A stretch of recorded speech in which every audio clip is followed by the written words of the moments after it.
Chapter 6. Of the proving of the true lover.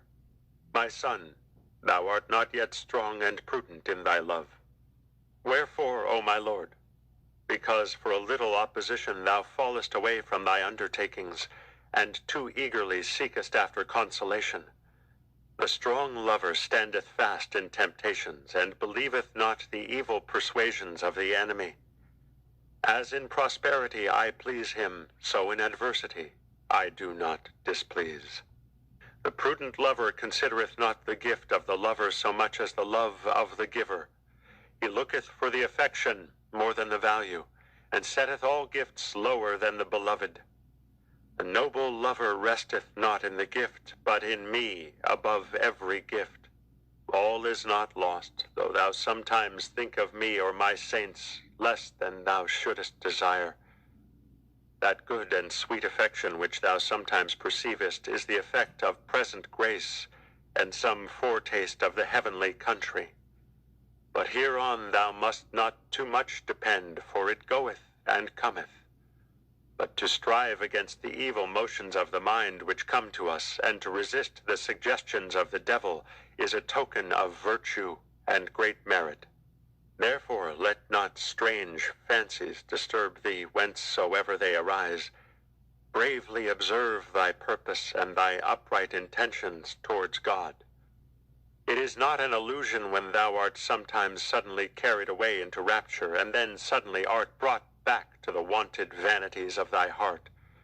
For thou dost rather unwillingly undergo them than cause them. And so long as they displease thee, and thou strivest against them, it is a merit and no loss.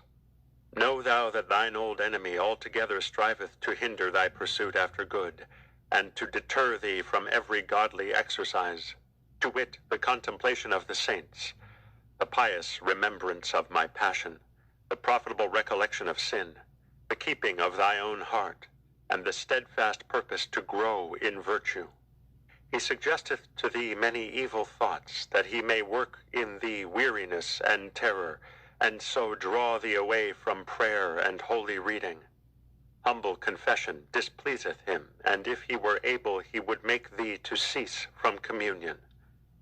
Believe him not, nor heed him, though many a time he hath laid for thee the snares of deceit.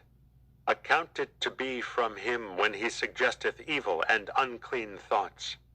Say unto him, Depart, unclean spirit, put on shame, miserable one, horribly unclean art thou, who bringest such things to mine ears. Depart from me, detestable deceiver, thou shalt have no part in me, but Jesus shall be with me, as a strong warrior, and thou shalt stand confounded. Rather would I die and bear all suffering, than consent unto thee. Hold thy peace and be dumb, I will not hear thee more, though thou plottest more snares against me. The Lord is my light and my salvation. Whom then shall I fear? Though a host of men should rise up against me, yet shall not my heart be afraid. The Lord is my strength and my Redeemer. Psalm 27, verses 1 through 3.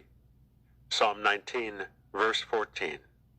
Strive thou like a good soldier, and if sometimes thou fail through weakness, put on thy strength more bravely than before, trusting in my more abundant grace, and take thou much heed of vain confidence and pride.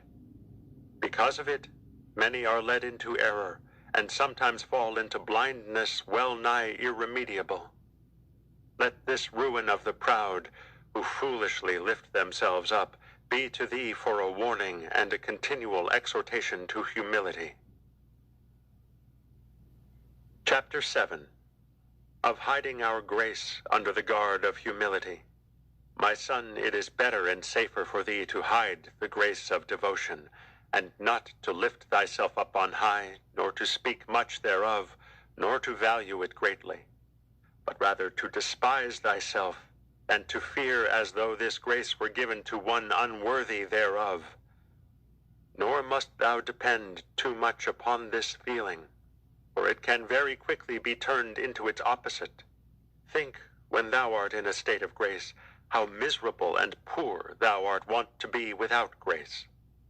Nor is there advance in spiritual life in this alone, that thou hast the grace of consolation, but that thou humbly and unselfishly and patiently takest the withdrawal thereof, so that thou cease not from the exercise of prayer, nor suffer thy other common duties to be in any wise neglected.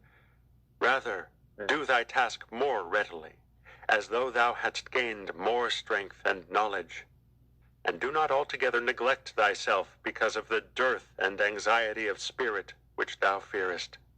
For there are many who, when things have not gone prosperous with them, become forthwith impatient or slothful. For the way of a man is not in himself. Jeremiah chapter 10, verse 23.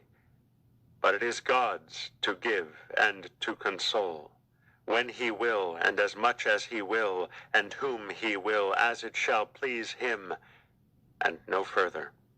Some who were presumptuous because of the grace of devotion within them have destroyed themselves, because they would do more than they were able, not considering the measure of their own littleness, but rather following the impulse of the heart than the judgment of the reason. And because they presumed beyond what was well-pleasing unto God, therefore they quickly lost grace. They became poor and were left vile, who had built for themselves their nest in heaven, so that being humbled and stricken with poverty, they might learn not to fly with their own wings, but to put their trust under my feathers. They who are as yet new and unskilled in the way of the Lord, unless they rule themselves after the counsel of the wise, may easily be deceived and led away. But if they wish to follow their own fancies rather than trust the experience of others, the result will be very dangerous to them if they still refuse to be drawn away from their own notion. Those who are wise in their own conceits seldom patiently endure to be ruled by others. It is better to have a small portion of wisdom with humility and a slender understanding than great treasures of sciences with vain self-esteem. It is better for thee to have less than much of what may make thee proud. He doeth not very discreetly, who giveth up himself entirely to joy, forgetting his former helplessness, and the chaste fear of the Lord, which feareth to lose the grace offered.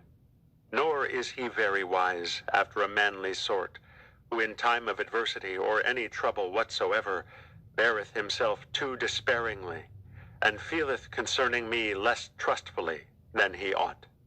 He who in time of peace willeth to be over-secure, shall be often found in time of war over-dispirited and full of fears. If thou knewest always how to continue humble and moderate in thyself, and to guide and rule thine own spirit well, thou wouldest not so quickly fall into danger and mischief. It is good counsel that when fervor of spirit is kindled, thou shouldest mediate how it will be with thee when the light is taken away, which when it doth happen, remember that still the light may return again, which I have taken away for a time for a warning to thee, and also for mine own glory. Such a trial is often more useful than if thou hadst always things prosperous according to thine own will.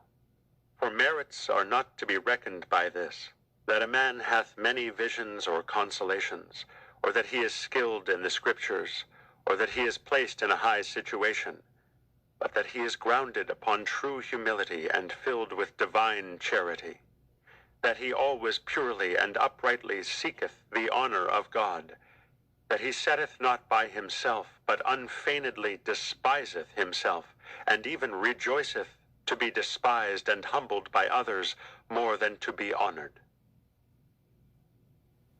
Chapter 8. Of a low estimation of the self in the sight of God. I will speak unto my Lord, who am but dust and ashes. If I count myself more, behold, thou standest against me, and my iniquities bear true testimony, and I cannot gainsay it. But if I abase myself and bring myself to naught, and shrink from all self-esteem, and grind myself to dust which I am, thy grace will be favorable unto me, and thy light will be near unto my heart. And all self-esteem, how little soever it be, shall be swallowed up in the depths of my nothingness, and shall perish forever. There thou showest to me myself, what I am, what I was, and whither I have come. So foolish was I and ignorant. Psalm 73, verse 22. If I am left to myself, behold, I am nothing. I am all weakness. But if suddenly thou look upon me, immediately I am made strong and filled with new joy. And it is great marvel that I am so suddenly lifted up and so graciously embraced by thee, since I am always being carried to the deep by my own weight. This is the doing of thy love, which freely goeth before me, and succoureth me in so many necessities, which guardeth me also in great dangers, and snatcheth me, as I may truly say, from innumerable evils. For verily, by loving myself amiss, I lost myself, and by seeking and sincerely loving thee alone, I found both myself and thee. And through love I have brought myself to yet deeper nothingness, because thou, O most sweet Lord, dealest with me beyond all merit, and above all which I dare ask or think.